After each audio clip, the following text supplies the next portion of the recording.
মারা গেলেন, কিভাবে মারা গেলেন এই বিষয়ে একটু বিস্তারিত বলেন আপনি। আমার বাবা মারা গেছে বৌরিনাটা কেন্দ্র করে রাত 7:30-6টার দিকে একটা ঘটনা গ্যাঞ্জাম সৃষ্টি করেছে আমার বাড়ি পিতা। গ্যাঞ্জাম সৃষ্টির পরে আমার আব্বা জিজ্ঞেস করতেছিল যে পোতা বউ কি ঘটনাটা কি, শুনে ও না শুনে চলে যায় বাপের বাড়ি যাইয়ে ও চাচাকে ডাইকে আনে। ডাকার পরে বাড়ি ঘরদুয়ার ভাঙচুর করে ওর চাচা ওর চাচিরা দিয়ে ফ্যামিলির লোক সম্পূর্ণ দিয়ে আসে বাড়িতে। আমার আব্বা জিজ্ঞেস করে, আমার ছেলে ফেলে বাড়ি না বলে আমার বাড়ি ঘরদুয়ার ভাঙতেছিস বলে, ধরে আমার আব্বারে প্রথম ঠ্যাঙ্গে বাড়ি দেয়, ঠ্যাং ভেঙে যায় আমার বাপের। কে বাড়ি দেয়? বাড়িতে নাজমুল শেখ, আবু হুরাইয়া, তারপরে আরো আলী শেখ, আর কারিমুল শেখ, আরো মহিলারা ছিল, আরো অনেকে ছিল এর সাথে জড়িত। নাজমুলের বউ ছিল, সবাই ছিল, ওকে ফ্যামিলিগত সবাই ছিল। আমার আব্বার ঠ্যাং ভেঙে ওরা চলে যায়। শুধু কি ঠ্যাঙ্গে আঘাত করছে না? ঠ্যাঙ্গে আঘাত করছে, মাথায় দুই সাইডে আঘাত করেছে আমার বাপের।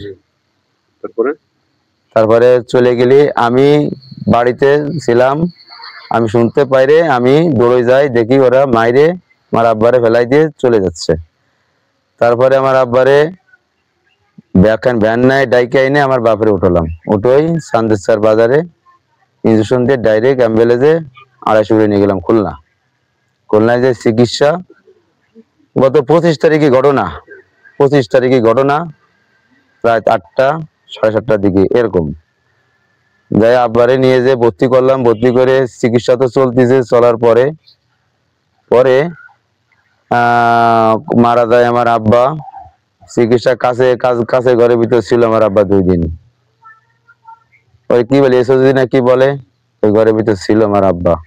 থাকার পরে আমি যাই আমার আব্বারে বেরোয় যায়, বলছে তোমার আব্বা সুস্থ হয়ে যাবে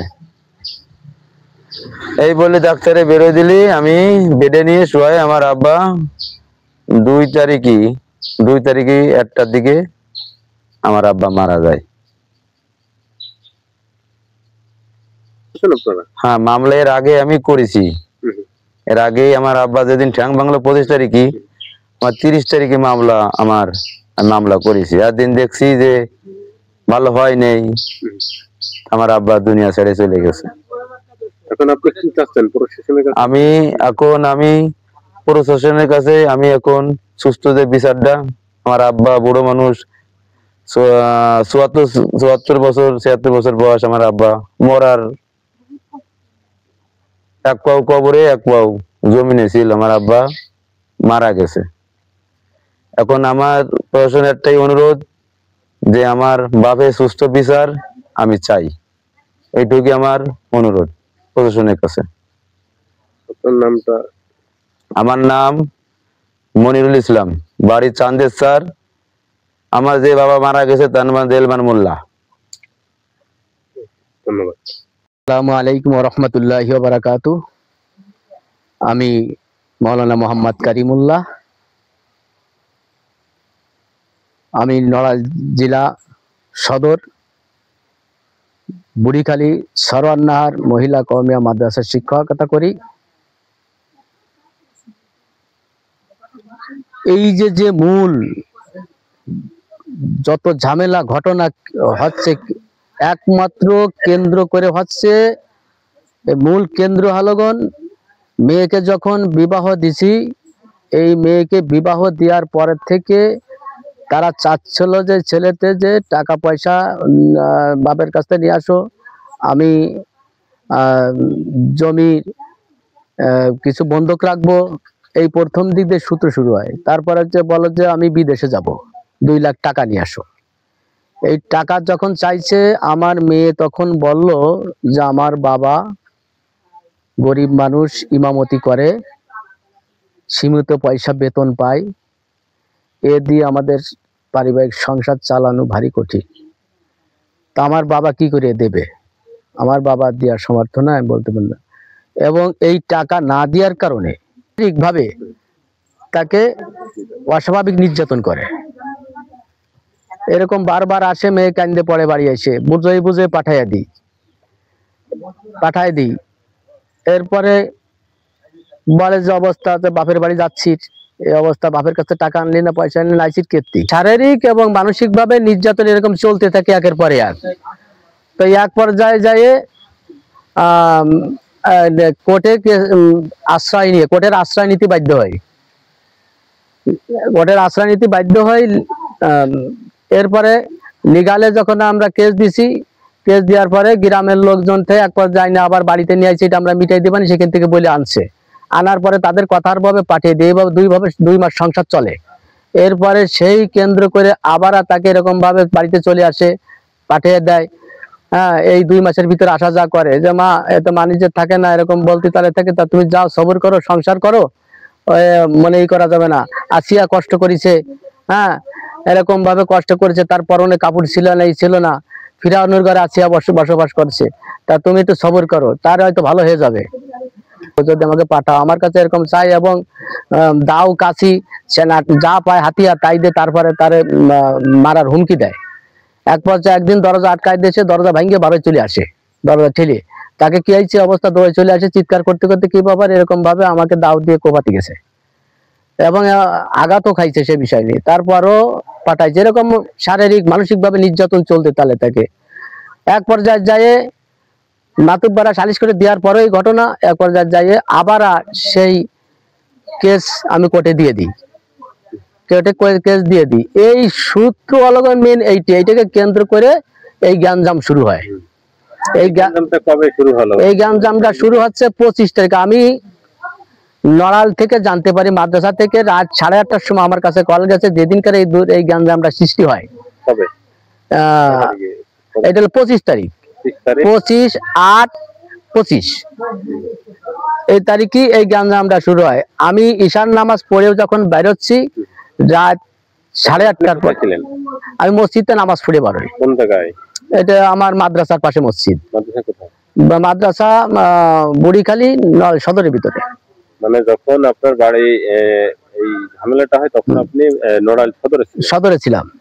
আমি মোটরসাইকেল নিয়ে দ্রুত ভাবে রওনা হই। এই জায়গায় যে ঘটনাটা ঘটে, আপনাদের বাড়ি যে ঘটনাটা ঘটে, এটা কখন ঘটে? এই ঘটনা ঘটেছে আমার মেয়ের সাথে, যে ঘটনাটা ঘটে সকাল রাত সন্ধ্যার সময় ঘটনা ঘটে। সন্ধ্যা 6টার সময়, 6টার সময় ঘটনা ঘটে। আর ওই যে আপনার ফুফুজান যে অ্যাক্সিডেন্ট করে, বা আপনার ফুফুজান কিভাবে আসলে?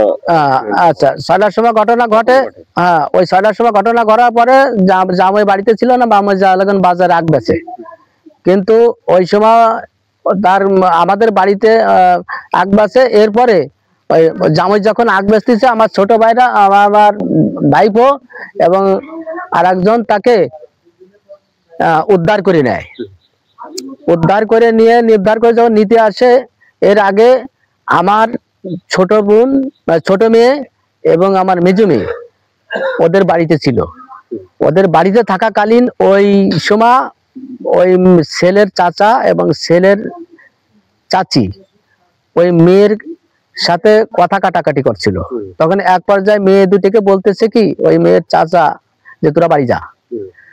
তো আমি দুটেরা আমার বললি বাড়ি যা, এই কথা বলার সাথে সাথে যখন ওইখান থেকেই শুরু হয় মায়ের, বাড়ি যাওয়ার কথা বলে ওরা রাস্তায় উঠে আসে, বাড়ির সাথে অ্যাটাচ করে রাস্তা, জনবদার রাস্তায় উঠে আসে। আসার পরেই চিৎকার আওয়াজ শোনে, চিৎকার দৌড়ে যে এই মাত্র রাস্তা উঠে আসলাম, কি ব্যাপার, বুর সাথে কথা বলে। সেই সময় রাত অনুমান আলগন মাগরিবের টাইম, হ্যাঁ, কালীবাড়ি সন্ধ্যা। তা দেখতেছে কি এরকম তাদের বাড়ির উত্তর পাশে কচুরিপানা পুকুর আছে, উত্তর পাশে ছেলের বাড়ির উত্তর পাশে আমার জামাইয়ের বাড়ির।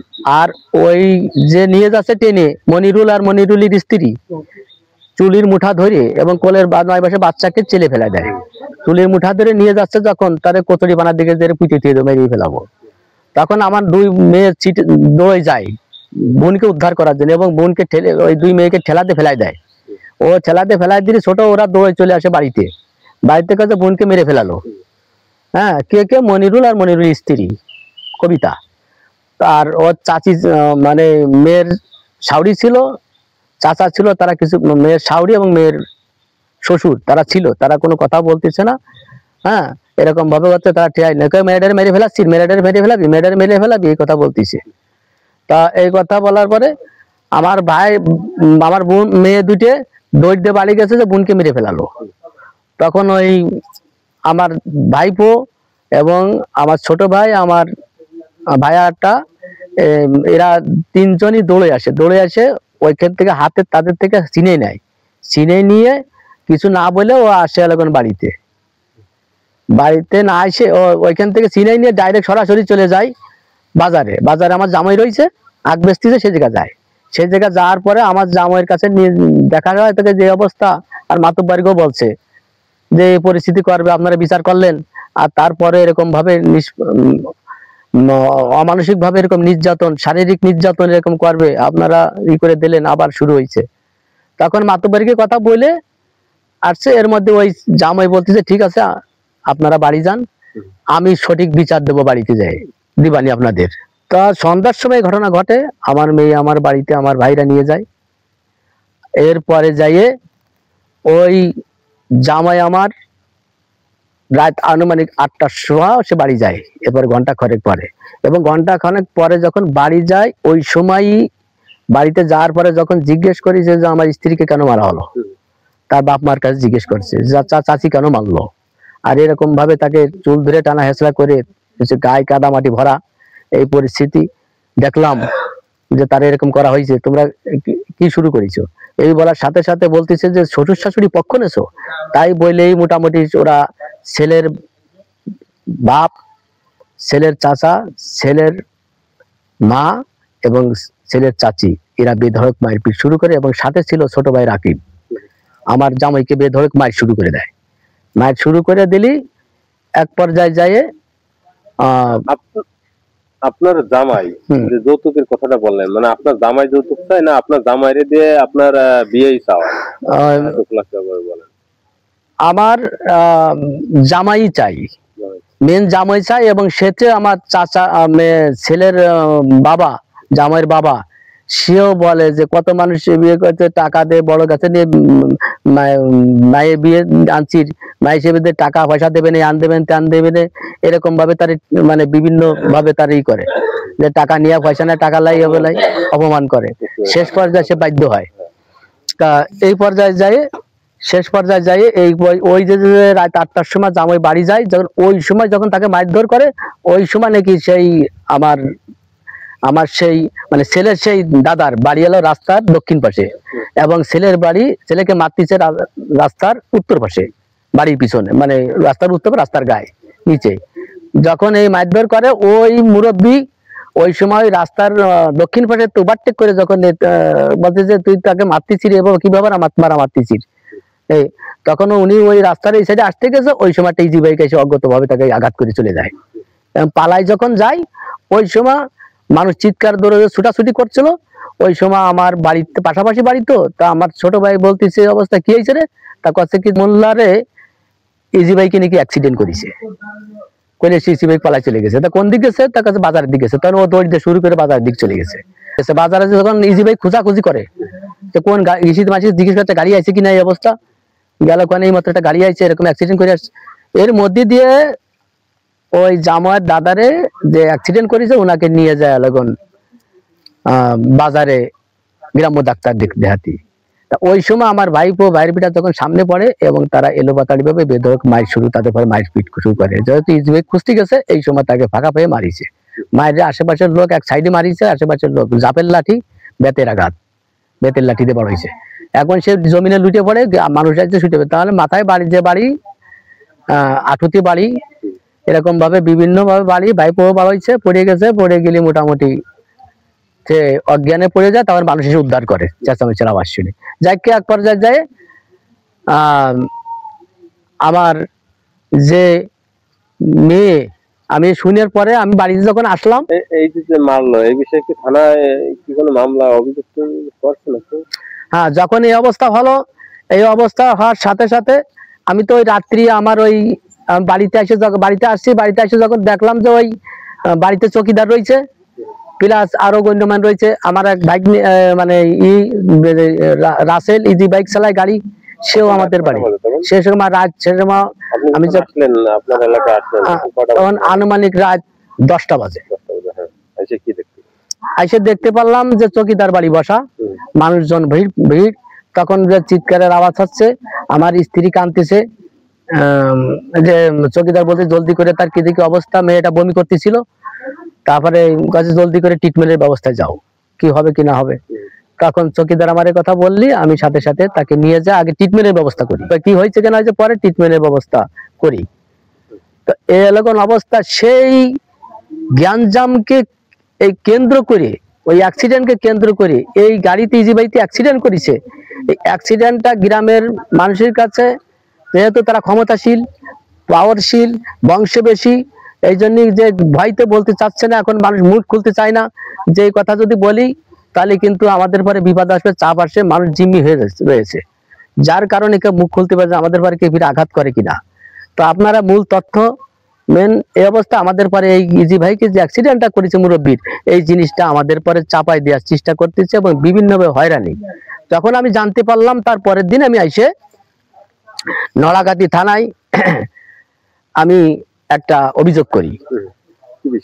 এই আমার ভাইকে মারপিট করলো, মেয়েকে এরকম ভাবে করলো, যার আর ওই রকম ভাবে সে অ্যাক্সিডেন্ট করেছে, সে অ্যাক্সিডেন্টটা আমাদের পরে চাপাই দিচ্ছে ভাইদের পরে।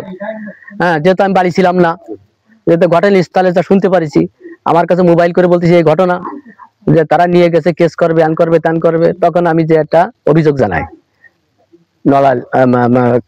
নড়াগাতি থানায় চলে দেওয়ার পরে আমি চলে আসি। যিনি ছিলেন ওই রাত্রি দায়িত্বে, উনি বলছে যে আগামীকাল আপনার মোবাইল নাম্বার দিয়ে যান, আগামীকাল আমরা এটা তদন্তে নেব। সর্বপ্রথমে অভিযোগটা আমি দিয়ে আসি। তো যাইকে সেই অবস্থার পরে আমি পরের দিন এসআই রে কল দিছি, যে স্যার আপনাদের একটা অভিযোগ দিয়েছি, অ্যাটেম্প টু মার্ডার, আমার মেয়েটাকে মেরে ফেলাতে চাচ্ছিল, একটা অ্যাক্সিডেন্ট, আপনার একটু দ্রুতভাবে তদন্তে নেন, একটু করে দেখেন, তদন্ত করে দেখেন কি অবস্থাটা কি। আমরা বাড়িতে বিভিন্নভাবে মানুষ করতেছে। তারপরে ঠিক আছে, আপনার কল দিয়ে যাবো। তারপরে আমার কাছে আর কল দিই নেই, দেখলাম যে পরিস্থিতি, যেহেতু রুগীটা সুস্থ হোক, মানুষজন আমাকে, আমি আসতে পারি না বাড়ির ধারে। ওই আমার ছেলের চাচা মনিরুল, যে বাড়িতে আয় একদিনকার, ওই 2-3 দিন আগে, ওই যেদিনকার অ্যাক্সিডেন্ট ঘটে তার একদিন পরে আমার কল দিচ্ছে রাত 3:38 সময়। কল দিচ্ছে যে অবস্থা, যে এই তুই কিরা? আমি করছি আমি কারিমুল্লাহ। তখন আমি পরিচয় তার নেব, নেওয়ার আগে বলতে ইচ্ছে, অমুকের বাচ্চা, কুত্তার বাচ্চা, এই তোর মা। বিভিন্ন নির্যাতন ভাবে কথা বলেছি, যা বাড়িতে মারবো, হ্যান ত্যান করবো, ভয়তে আমি বাড়িতে আসিনি। তা আমি চাচ্ছি যে এই মিথ্যা অপবাদ দিয়ে, মিথ্যা মামলা দিয়ে আমাদেরকে বিভিন্ন হয়রানি করতেছে, এবং আমাদের ঘর ছাড়া বাড়ি ছাড়া হয়ে সব এদিক সেদিক ঘুরতেছি। তো আপনারা মূল কথা হলো, আপনারা তদন্ত করে দেখেন সঠিক যেটা, সেটা আমার বাচ্চা এখনো ট্রিটমেন্ট চলতেছে। সঠিক যে জিনিসটা আমরা চাই, যে সঠিক যে জিনিসটা সেটা আপনারা তুলে ধরেন এবং দেখেন যে কে দোষী কে নির্দোষী। এটা আপনারা অবশ্যই এর প্রমাণ পেয়ে যাবেন। আপনারা গ্রামে যখন তথ্য নেবেন, ঘুরে দেখবেন, তথ্য নেন, আপনারা আশা করি যে 100% লোক থাকলে আমরা এমন অপরাধ করি নেই। আমরা কটা ভাই এমন অন্যায় করে গ্রামের যত মানুষটির কাছে জিজ্ঞেস করবেন, শুধু গ্রাম না, আশেপাশে ইউনিয়নে জিজ্ঞেস করবেন আমরা কেমন। যে কথা বলতেছিলাম, আপনারা সাংবাদিকরা চাই ন্যায্য যেটা সেটাই তুলে ধরতে, তথ্য যেটা সেটাই বাইর করতে, সাংবাদিকের না। তো আপনাদের কাছে আমার দাবি যে আপনারা এটা তদন্ত করে বিভিন্নভাবে আপনারা দেখে দেখেন কে দোষী কে নির্দোষী, এগুলো দেখে আপনারা সঠিক দেবেন। আর প্রশাসনের ভাইদের কাছে আমার আকুল আবেদন সবই নয়, যে আপনারা প্রশাসন, আপনারা চান আইন শৃঙ্খলার লোক শান্তি শৃঙ্খলা ভাবে চলুক, মানুষের সাথে কোনো কলহ দ্বন্দ্ব না থাকুক, মানুষ শান্তিতে থাকুক, মানুষের ঘরেতে শান্তিতে বসবাস করুক। যাতে হয়রানিমূলক আমাদের পরে যে নির্যাতন চলতেছে, যে কথাগুলো করতেছে আর যে করতেছে, আপনার মূল তথ্যগুলো খতিয়ে সঠিক বিচার যেটা, সঠিক তথ্য যেটা, সেটা বাইর করে সেটা আপনাদের কাছে আকুল আবেদন, আপনারা সেই বিচারটা করবেন। তোমার নাম কি? আমার নাম সুমাইতা নেহা। গ্রামের নাম কি? বুড়িখালী। বুড়িখালী। এই যুগের যে শিক্ষক, এই শিক্ষকের নাম কি? তোমরা যে শিক্ষকের কাছে পড়ো? কারিমুল ইসলাম। কারিমুল ইসলাম। তোমার হুজুর কয় তারিখে বাড়ি থেকে গেছিল? 25 তারিখ সোমবার 2টোর সময় আমাদের মাদ্রাসায় ছুটি হয়েছে। পরের দিন এসে শুনতে পাই হুজুর রাত 8টার সময় ওনাদের বাড়ি গেছে কি ঝামেলার জন্য। পরের দিন এসে আমাদের ক্লাস নিয়েছে। হ্যাঁ। আপনার নাম কি? মোহাম্মদ আনিসুর রহমান খান। আপনাদের গ্রামের নাম কি? বুড়িখালী। বুড়িখালী। নড়াইল সদর। আপনার পরিচয়টা? আমি এই মাদ্রাসার ক্যাশিয়ার। এই মাদ্রাসার নাম কি? বুড়িখালী সরওয়ান নাহার মহিলা মাদ্রাসা এতিমখানা। আপনি এই মাদ্রাসার কি? আমি এই মাদ্রাসার ক্যাশিয়ার, আমি পরিচালনা করি। পরিচালনা করেন। আপনার এই মাদ্রাসার যে শিক্ষক, এই শিক্ষক কবে ছুটি নিছে আপনার কাছ থেকে? উনি 25 তারিখ সোমবার 2টা পর্যন্ত ক্লাস করাই। এরপরে রাত 8:30টার সময় এসে আমাকে উনি নামাজ পড়তে গেছিল। নামাজ পড়ে এসে আমি দোকানে বসাছিলাম, আমার কাছে এসে বলতেছে আমার এই মুহূর্তে জরুরি ছুটি লাগবে, আমি বাড়ি যাব, আমার বাড়িতে ঝামেলা হয়েছে। পরে আমি বললাম যে আপনাকে তো আমি ছুটি দিতে পারি না, সভাপতি সাহেবকে লাগবে। পরে উনি সভাপতি সাহেবের কাছে বলল বিষয়টা, বলার পরে সভাপতি সাহেব ওনাকে ছুটি দেয়। তারপরে আমাকে ওনার সাথে নিয়ে যেতে বলে এবং ওনার গাড়ি ছিল না, আমার গাড়িতে করে আমরা ওইখানে রাত 9:30টার দিকে পৌঁছাই। ওই জায়গায় যাই দেখতে পেলাম যে রোগী, ওইখানে যাই শুনি যে মারামারি হয়েছে এবং আমরা যাওয়ার পরে দেখি যে অ্যাম্বুলেন্সে রোগীকে উঠাচ্ছে এবং ওই জায়গার স্থানীয় লোকজনের মাধ্যমে আমরা শুনতে পাই যে উনি ইজি বাইকের সাথে অ্যাক্সিডেন্ট করে ওনার পা ভেঙে গেছে এবং মাথায় আঘাত। এটা কোন জায়গা? এটা আছে চান্দের চর। জি, এটুকু আপনি জানেন? হ্যাঁ, আমি এতটুকু জানি। মনিরা খানম, আমি এই মাদ্রাসার শিক্ষিকা। আমি ছাত্রীদের পড়ালেখা করাই। সোমবার 25 তারিখ আমি ছাত্রীদের 2টার সময় ছুটি দিয়ে দিই। তারপর পরের দিন সকালে এসে জানতে পারি হুজুর তার বাসায় গেছে রাত 8টার সময়।